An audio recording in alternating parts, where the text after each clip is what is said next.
ഇസ്ലാമിക പുതുവർഷത്തോടനുബന്ധിച്ച് ഈ മാസം 27-ന് ജൂൺ 27 വെള്ളിയാഴ്ച പൊതു അവധിയായിരിക്കുമെന്നുള്ള ഒരു പ്രഖ്യാപനം വന്നിട്ടുണ്ട്. സ്വകാര്യ മേഖലയ്ക്കും പൊതുമേഖലയ്ക്കും അന്നേ ദിവസം ശമ്പളത്തോടു കൂടിയ അവധിയായിരിക്കും എന്നാണ് അതോറിറ്റി പ്രഖ്യാപിച്ചിരിക്കുന്നത്. Ministry of human resource and emiratisation സ്വകാര്യ മേഖലയുടെ അവധി പ്രഖ്യാപിക്കുമ്പോൾ federal authority for human resource ആണ് പൊതുമേഖലയുടെ അവധികൾ സംബന്ധിച്ച പ്രഖ്യാപനം നടത്തിയിരിക്കുന്നത്. ജൂൺ 27 എന്ന് പറയുന്നത് വെള്ളിയാഴ്ചയാണ്. സോ വെള്ളി, ശനി, ഞായർ വീക്കെൻഡ് കൂടി ചേരുമ്പോൾ 3 ദിവസത്തെ അവധിയാണ് തത്വത്തിൽ ലഭിക്കുക. ജൂൺ 30 തിങ്കളാഴ്ചയായിരിക്കും പിന്നീട് UAE പ്രവൃത്തി ദിനങ്ങൾ പുനരാരംഭിക്കുക. അപ്പൊ ഈ ഒരു അവധി ദിനങ്ങൾ കഴിഞ്ഞാൽ പിന്നെ 2025 UAE ശേഷിക്കുന്ന പൊതു അവധി ദിനങ്ങൾ എന്ന് പറയുന്നത് സെപ്റ്റംബർ 5 അടുപ്പിച്ച് ഒരു അവധി വരുന്നുണ്ട്. അത് പ്രവാചക ജന്മദിനവുമായി ബന്ധപ്പെട്ട ഹോളിഡേ ആയിരിക്കും.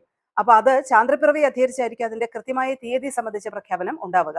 പിന്നെ ഡിസംബർ 2, 3 തീയതികളിൽ UAE നാഷണൽ ഡേയുമായി ബന്ധപ്പെട്ട അവധികളാണ്. അത് ചൊവ്വ, ബുധൻ ദിവസങ്ങളിലാണ്. അപ്പൊ അത്രയും അവധികളാണ് 2025 ശേഷിക്കുന്നത്. എന്തായാലും ജൂൺ 27-നാണ് ഇസ്ലാമിക പുതുവർഷവുമായി ബന്ധപ്പെട്ടാണ് UAE ഇനി വരുന്ന പൊതു അവധി. സ്വകാര്യ മേഖലയ്ക്കും പൊതുമേഖലയ്ക്കും അവധികൾ പ്രഖ്യാപിച്ചിട്ടുണ്ട്.